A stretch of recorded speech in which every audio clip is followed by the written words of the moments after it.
శ్రీ పాయల్ శంకర్ గారు. ధన్యవాదాలు అధ్యక్ష.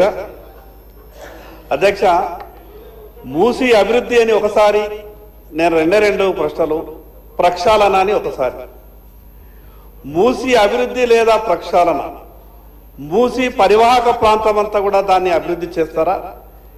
కేవలం బడా కంపెనీలు కావచ్చు, కొన్ని వ్యాపార వర్గాలు కావచ్చు, వాళ్ళు ఎక్కడనైతే వ్యాపారం చేసుకునేటటువంటి అవకాశం ఉంటుందో ఆ ప్రాంతాన్ని మాత్రమే అభివృద్ధి చేస్తారని అనేక సందర్భాల్లో సోషల్ మీడియాలో పోస్టులు వస్తూ ఉన్నాయి. లక్షల కోట్ల ప్రాజెక్టు చేస్తామని ప్రభుత్వం తరఫున ప్రకటన వచ్చినప్పుడు సభలో ఉన్నటువంటి సభ్యులకు కనీసం ఆ ప్రాజెక్టు మీద పూర్తిగా అవగాహన ఉండే విధంగా ప్రభుత్వం చర్యలు తీసుకోవాలి. కేవలం మీడియాలో, సోషల్ మీడియాలో వస్తున్నటువంటి వార్తలనే మేము వింటున్నాం. మరి అదేవిధంగా మూసి ప్రవహించేటటువంటి ప్రాంతం అంతా అభివృద్ధి చేస్తున్నారు, దాని మీద స్పష్టంగా ప్రభుత్వం సమాధానం చెప్పాలా?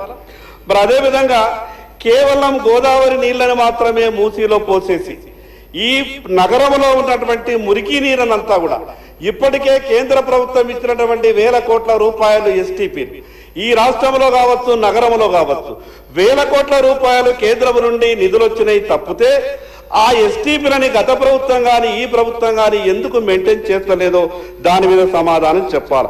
మరి అదేవిధంగా అంత పెద్ద మూసి ప్రక్షాళన కొరకు దాని మీద ఎన్విరాన్మెంటల్ కు సంబంధించినటువంటి చాలా విషయాలు వస్తాయి కాబట్టి ప్రభుత్వం ఏమైనా ఇప్పటి వరకు అనుమతులు తీసుకున్నదా, తీసుకుంటే వాటి వివరాలు చెప్పగలని మీ ద్వారా ప్రభుత్వానికి విజ్ఞప్తి చేస్తాను. ధన్యవాదాలు.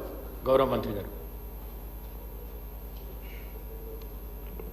అధ్యక్ష, చాలా ఈరోజు జంట నగరాలకి కాదు, యావత్ తెలంగాణకు సంబంధించిన ఒక ప్రధానమైన ఇది మూసీ నది సంబంధించి మరి బాలనాయక్ గారు, అదేవిధంగా గౌరవ సభ్యులు నాగేందర్ గారు, మల్రెడ్డి రంగారెడ్డి గారు, జనాబ్ అక్బరుద్దీన్ గారు, హరీష్ రావు గారు, శంకరయ్య గారు, కాలేరు వెంకటేష్ గారు, రామ్మోహన్ రెడ్డి గారు, పాయల్